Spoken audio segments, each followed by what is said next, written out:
વડોદરા શહેરમાં સ્થાયી સમિતિના એજન્ડામાં મુકાયેલા વિકાસના કામોની ફાઇલ દરેક સભ્ય વાંચતા હતા, પરંતુ અચાનક સભ્ય સિવાય કોઈને ફાઇલ વાંચવા નહીં દેવા નિર્ણય થતા વિપક્ષે સ્થાયીના ખંડ બહાર ધરણા કરી વિરોધ પ્રદર્શન કર્યા હતા.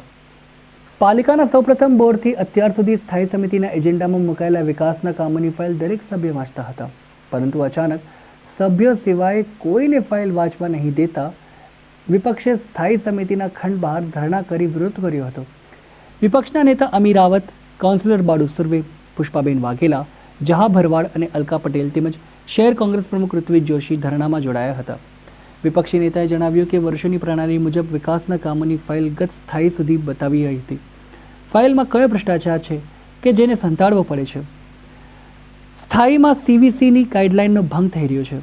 ફાઇલના અભ્યાસ બાદ L1ની જગ્યા પર કામ આપવાની જગ્યાએ ઓપન ઇજારો કરવો, માન્યતાઓને ઇજારો આપવા ઓપન ઇજારો કરવો, ₹95 લાખના પેમેન્ટ, 35 નોટિસ બાદ કોન્ટ્રાક્ટરને બ્લેકલિસ્ટ ન કરવો જેવા મુદ્દાને ધ્યાનમાં આવ્યા છે. જોકે સ્થાયી ચેરમેને નિકાલની ખાતરી આપતા મામલો સમેટાયો હતો. સૂત્રો મુજબ મ્યુનિસિપલ કમિશનરના પ્રેઝન્ટેશનમાં જાહેર ભાજપ પ્રમુખ અને મહામંત્રીઓની હાજરી મુદ્દે વિપક્ષ નેતાએ પત્ર લખતા વિપક્ષના નેતાને સ્થાયીના કામોની ફાઇલ વાંચવા અપાય છે તેવી ભાજપ કાર્યાલય સંકલનમાં રજૂઆત બાદ ત્યાં જ નિર્ણય લેવાયોનું જાણવા મળ્યું છે. વડોદરા શહેરમાં પહેલાંની એવી પરંપરા છે કે કોઈ પણ સ્ટેન્ડિંગ સમિતિમાં કામ આવે એની ફાઇલ હોય એ જોવા માટે કોઈ પણ સભાસદ હોય એને આપવામાં આવતી હતી. સભાસદ જોઈને એમાં શું કામ છે, કેટલું કામ છે, કેવી રીતે કરવાના છે, પછી વિસ્તારમાં જઈને એમના લોકો પ્રજા જોડે એની ચર્ચા કરતા હોય છે.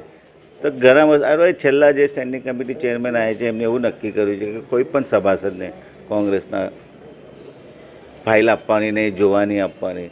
એટલે એનો અમે વિરોધ કરી આજે કોંગ્રેસના તમામ કોર્પોરેટરો ધરણા પર બેઠા છે. જ્યાં સુધી અમને લેખિતમાં નહીં આપે ત્યાં સુધી અહીંથી અમે જવાના નથી.